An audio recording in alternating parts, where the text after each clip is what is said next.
At my engagement party, I planned to surprise everyone with our wedding date. Instead, my fiancé gave me a letter saying he was cheating. Everyone stared at me for a reaction. I smiled. 2 weeks later, he was begging for forgiveness. I never thought my engagement party would turn into something I'd have to relive on the internet. But here I am. I'm not sure where to even start. Maybe the beginning, but it feels like the end came so quickly that I haven't quite wrapped my head around it. I'm 31, just getting to a place in my life where I felt stable, proud of myself, and sure of what I wanted. My fiancé, Simon, was supposed to be part of that stability. Simon and I met almost 4 years ago through mutual friends. He was charming, smooth, funny, and somehow always knew the right thing to say. We clicked. I know that sounds cliché, but that's really how it was. At first, we were a bit on and off. But after about a year of that, I realized how good we were together, how much he made me laugh, how easy he made life seem. Our relationship felt balanced, even though it wasn't without its small bumps. We were finally comfortable with each other, and that felt like enough. Fast forward to 6 months ago. I could see the future with him. I was ready to get married. I wanted us to build something real.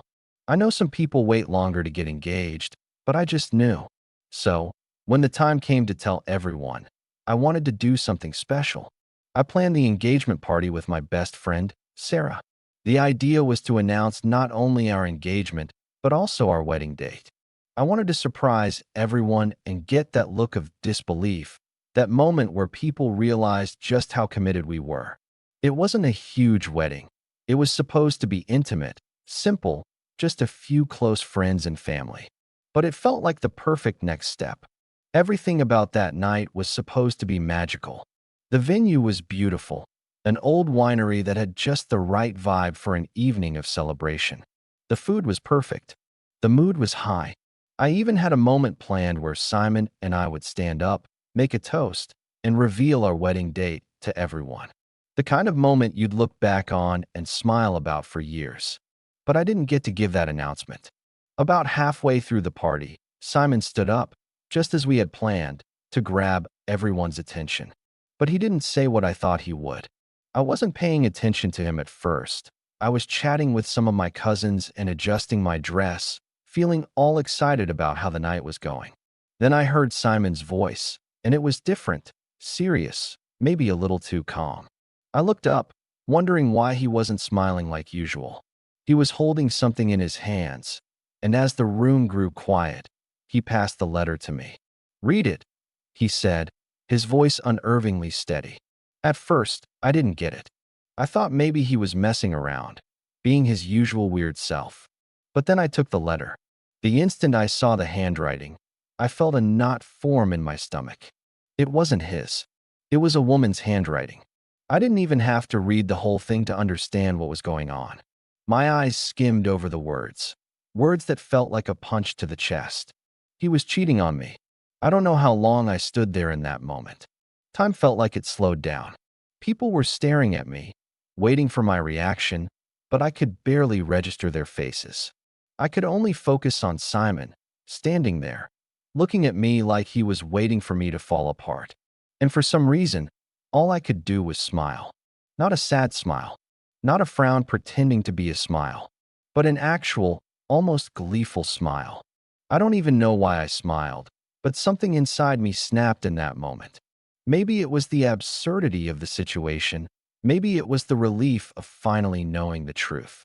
"Simon," I said, keeping my voice steady, maybe even calm, "I think you need to leave." The room was silent. It felt like the air had been sucked out of it. I don't know if anyone else knew exactly what had just happened, but the tension was palpable. He didn't move at first. He just stared at me. I could see the panic behind his eyes, the realization that he had just taken things too far. But instead of apologizing, begging, or even showing any remorse, he did something that surprised me more than anything. He stood there, waiting for me to break, to beg, to ask him to stay. I didn't. I turned to my best friend, Sarah, who had a shocked look on her face, and quietly told her, "We need to go." I could see Simon's face falter for a second, But he didn't chase after me. He didn't beg. He just stood there, a man alone in a room full of people, all of them watching him with pity or disbelief. I don't even know which. The night was a blur after that. Sarah and I left the venue quickly, and I could feel the weight of everyone's eyes on me as we walked out. It felt like a scene from a movie, where everything is moving in slow motion, but you're the only one who's fully aware of what's happening. Outside, it was cold, but I didn't care. I was shaking, not from the cold, but from the sheer reality of what had just unfolded. Sarah didn't say anything at first. She drove me back to my place, her hands gripping the steering wheel so tight I thought her knuckles would break through. I knew she was trying to process everything, just like I was. "Are you okay?" she finally asked, her voice soft, like she was scared to break the silence. I nodded, but I knew I wasn't okay. "I don't know, Sarah. I don't think I am." We didn't talk much after that. I couldn't find the words. The anger was bubbling up inside of me, but there was also this strange sense of relief. Maybe because I wasn't the one left in the dark anymore. Or maybe because I finally had the truth in front of me, clear and ugly. There was no more pretending. Once we got to my apartment, I went straight to the couch, and Sarah stayed with me. She made tea. We turned on some random show, but neither of us really watched. I was barely there, lost in my own thoughts, replaying everything from the past few months. All the signs that I'd ignored. The late nights at work, the quiet phone calls, the sudden disappearances. I thought I was crazy for a while, paranoid even. But now, I felt like an idiot. The next morning, I woke up to my phone buzzing nonstop. Simon had left a message, and then another, and another. He was calling, texting, emailing. He couldn't just let it go. I didn't want to talk to him, but I also wasn't ready to confront him face to face yet. So I read through the messages. They were all variations of the same thing. "I'm sorry. I made a huge mistake. Please, just let me explain. I can't lose you. We've been through too much." I scoffed. I had no idea what I was supposed to do with that. There was no explaining to be done. He had cheated. That was all the explanation I needed. But it didn't stop. Every day, more messages. "I miss you. I regret what I did. I'm lost without you." For a moment, I wondered if he thought I was going to fall for it. But then I reminded myself of how I'd smiled at him at the party, how I hadn't crumbled in front of everyone. The more he begged, the more I started feeling something I hadn't expected: anger. Deep, simmering anger that started to take root. And that's when it clicked. Simon didn't just cheat on me.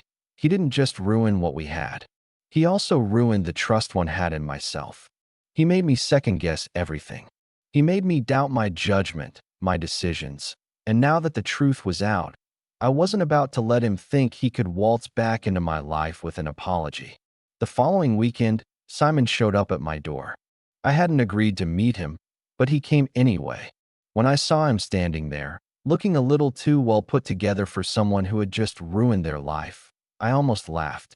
He was dressed in his usual "I'm sorry" outfit, a nice sweater, casual slacks, the kind of thing he'd wear to meet the parents, or so he thought. He looked like someone who had rehearsed his apology 1,000 times.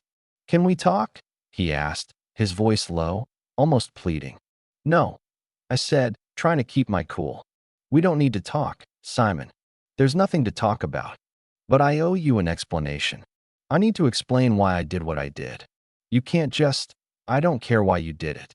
"I don't need an explanation," I interrupted. "What you did is all the explanation I need." He stood there for a second, looking like he didn't know what to say next. "I'm sorry. I can't lose you." "Then maybe you should have thought about that before you started cheating." His face faltered. For the first time in days, I saw a crack in his facade. But I wasn't done. "You're not going to win me back with your words. I've heard them all before, Simon. You think because you're sorry, everything will go back to normal?" I shook my head. "No. You lost me the moment you made that choice." For a moment, there was silence. Then, Simon's eyes shifted, and I saw the real panic behind them. He hadn't expected this. He had expected to be able to fix it, to somehow charm his way back into my life. But I wasn't the woman he had manipulated for so long. I wasn't going to fall for it. "You can leave now," I said, my voice steady, colder than I even thought I could be. "I'm done." He stayed in the doorway for a second longer, his mouth opening and closing, like he was trying to find the right words. But he didn't. He just turned around and walked away. And that's when I realized I hadn't been angry yet. But now I was. For the next few days, I felt strangely calm. I had closed the door on Simon, both literally and figuratively, and I was ready to move on. But Simon wasn't done with me, not by a long shot. His persistence was almost unbelievable. He didn't stop with the texts and the emails. He started showing up at my work, my apartment building, anywhere he thought he might catch me for just a second. I started feeling like I was being stalked. I told myself I needed to let it go, but it was hard. He had spent so much time in my life, being the person I thought I could rely on, and now here he was, breaking down every boundary I set. One evening, I was walking home from a grocery run when I saw him leaning against the front door of my building. "You're still not answering me," he said, the words coming out like he was entitled to an explanation. "I'm trying to make things right, you know?" I rolled my eyes, the frustration starting to boil over. I took a step forward, getting right in his face. "You don't get to just show up and expect me to listen. You're lucky I'm even letting you speak. What makes you think I want anything to do with you after everything you've done?" "I love you," he said, eyes wide with desperation. "I'm not going anywhere until you understand that." It was at that moment I saw it clearly. Simon wasn't just trying to win me back. He was trying to control the narrative. He was trying to convince me, and everyone else, that his behavior wasn't the problem. It was me. I was the one who was overreacting. I was the one who couldn't see how much he loved me. In his mind, I was supposed to fall in line and forgive him because he was the victim here. The anger inside me flared, but I kept my cool. "You don't love me," I said, each word carefully measured.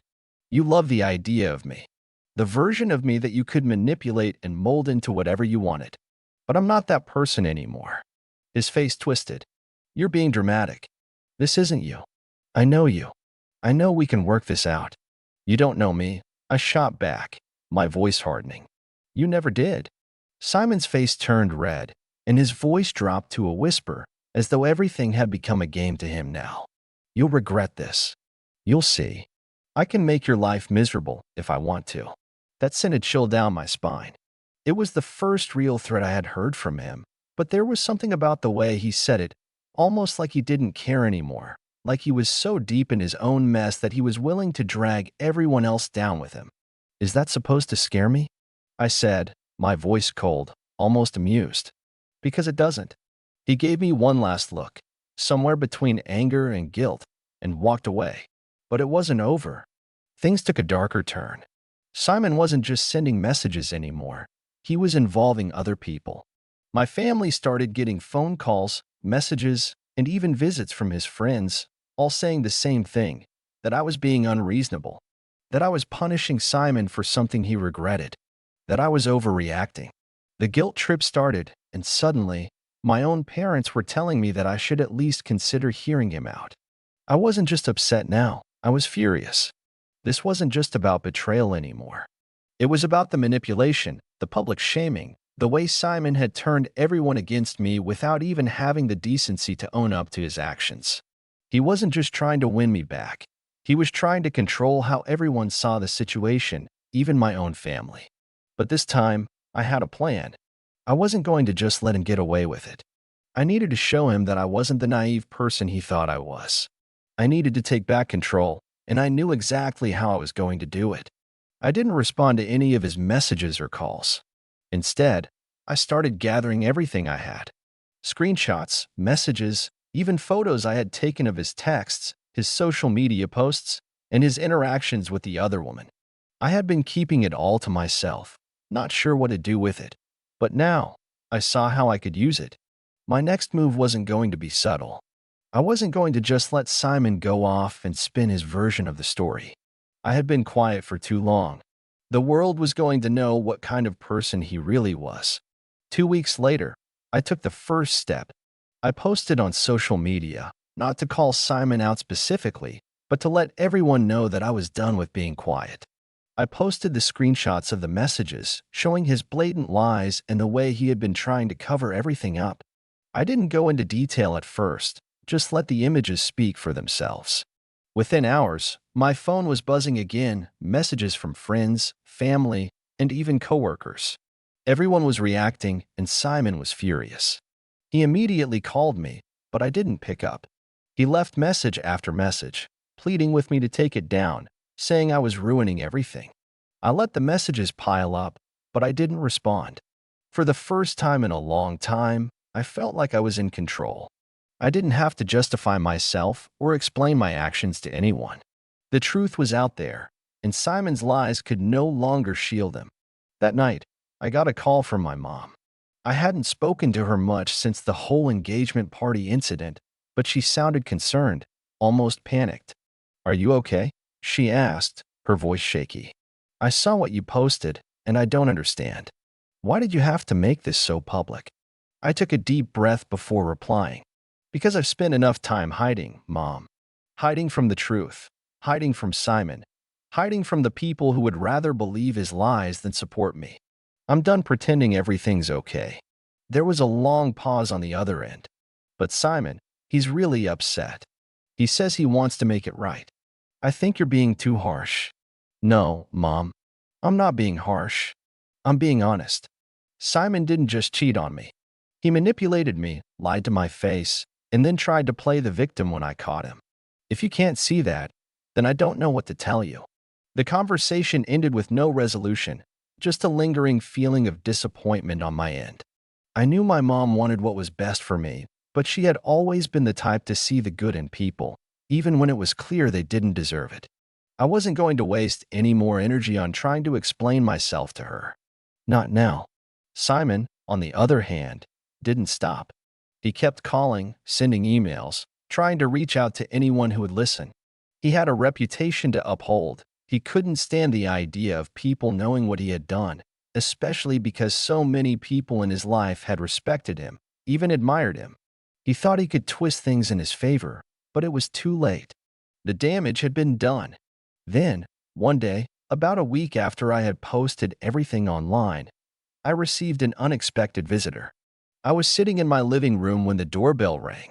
I wasn't expecting anyone, so I was a little taken aback when I opened the door to find Simon standing there, his face pale and eyes tired. "Please, just let me explain," he said, his voice barely above a whisper. "I was wrong. I've been going through a lot since you posted that stuff. I can't sleep. I can't eat. I can't think straight without you." I crossed my arms, not letting him step inside. "No, Simon. We're not doing this again. You don't get to come here and act like you're the victim. I'm done. I've heard all your excuses. I'm not interested in your apology anymore." His face crumpled as he let out a long breath, looking like he was losing whatever battle he had left in him. "I didn't mean to hurt you. I didn't mean for any of this to happen. Then why did you do it? Why did you lie to me for so long? Why did you think I wouldn't find out?" "I don't know. I was selfish, okay? I got lost in what I thought I wanted. But I'm not that person anymore. Please, you have to believe me." I shook my head slowly. "I can't believe you, Simon. Not after everything. Not after how you've tried to control this situation and make me feel guilty for standing up for myself. You thought I would just forgive you. Well, I'm not." He looked at me like I had shattered him. For a brief second, I almost felt bad for him. Almost. But then I remembered the pain he caused me, the humiliation, the betrayal, and that feeling quickly evaporated. "I loved you," he whispered, his voice cracking. "I still love you. You're the best thing that ever happened to me. Please, don't let this be the end." I looked at him one last time, letting the weight of everything settle in. "You had your chance. I'm not going to let you keep coming back into my life and destroying it. I'm worth more than that, Simon." And with that, I closed the door. It felt final, like something had snapped into place in my life. For the first time in a long time, I felt free. Update: it's been a few weeks since all of that went down, and I'm doing okay. I've started focusing more on myself, taking care of things that got pushed aside when I was with Simon. I've spent time with friends, catching up on my hobbies, and even started seeing someone new, though I'm taking things slow. I'm not trying to rush into anything, but it feels nice to be around someone who respects me, someone who doesn't make me feel like I'm constantly walking on eggshells.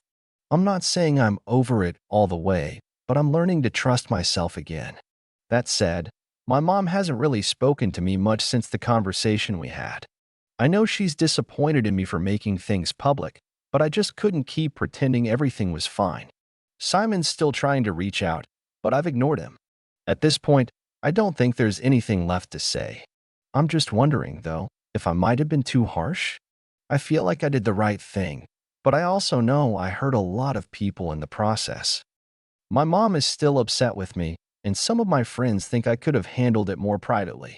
Maybe I could have just let it go and not put everything on display. But at the same time, it feels like I had no other choice. So, am I the asshole for making it all public? Or did I do what was necessary to finally break free from Simon's control? I really want to know what others think. Did I go too far? Or was it just time for the truth to come out?